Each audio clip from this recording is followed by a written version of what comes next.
अब नीतीश कुमार फिनिश हैं। एनडीए में सीटों का ऐलान होते ही पप्पू यादव ने आखिर ऐसा क्यों कह दिया।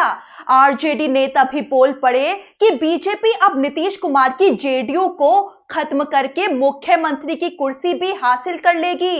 दरअसल एनडीए ने सीट बंटवारे की घोषणा कर दी, जिसके तहत बीजेपी और जेडीयू दोनों बराबर यानी 101 सीटों पर चुनाव लड़ने जा रही हैं। चिराग पासवान की पार्टी एलजेपी रामविलास 29 सीटों पर चुनाव लड़ेगी। वहीं जीतन राम मांझी की पार्टी एचएएम और उपेंद्र कुशवाहा की पार्टी आरएलएम दोनों 6 सीटों पर चुनाव लड़ेंगी। अब एनडीए के इस सीट बंटवारे के फॉर्मूले पर पप्पू यादव ने बड़ा बयान दे दिया है।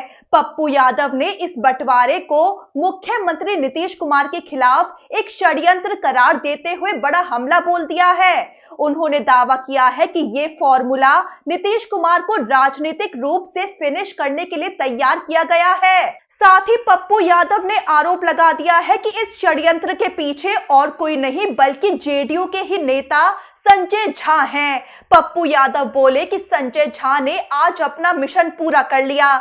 नीतीश कुमार जी को सीएम की गद्दी छोड़ने के लिए मजबूर करने का षड्यंत्र पूरा हुआ। पप्पू यादव ने एनडीए के सीट बंटवारे का गणित कुछ इस तरह समझाया है। पप्पू यादव बोले कि बीजेपी 101 सीटों पर नहीं बल्कि अपने सहयोगियों को मिलाकर 142 सीटों पर चुनाव लड़ रही है, जबकि जेडीयू को सिर्फ 101 सीटों पर समेट दिया गया है। पप्पू यादव का ये बयान एनडीए के उस फॉर्मूले पर सीधा हमला है, जिसमें पहली बार बीजेपी और जेडीयू बराबर यानी 101 सीटों पर चुनाव लड़ रहे हैं। ये गठबंधन में जेडीयू के परंपरागत बड़े भाई की भूमिका के खत्म होने का साफ संकेत है।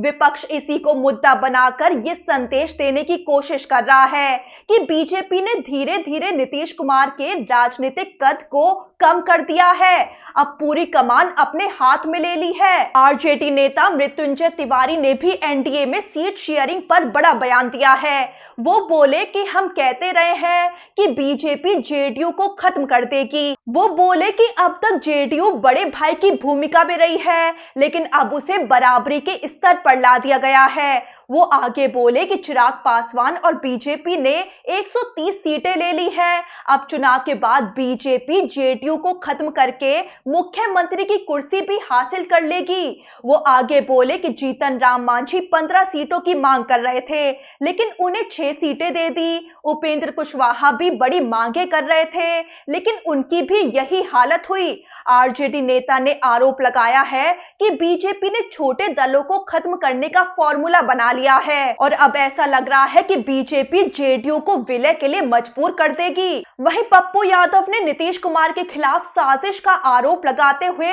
पूरा गणित भी समझा दिया है। वो बोले कि बीजेपी खुद 101 सीटों पर लड़ रही है। इसके अलावा चिराग पासवान की एलजेपी-आर को 29 सीटें दी हैं, जो बीजेपी की एच टीम है।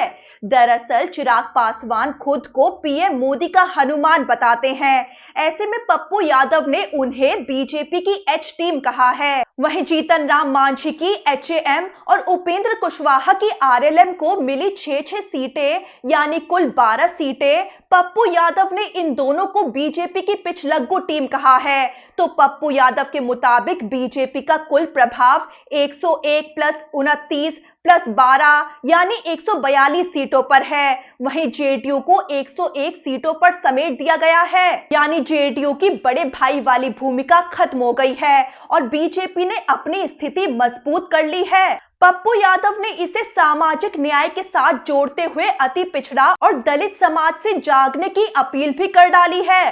पप्पू यादव बोले कि अति पिछड़ा और दलित समाज जाग जाओ, बीजेपी भगाओ, अपना अधिकार सम्मान बचाओ।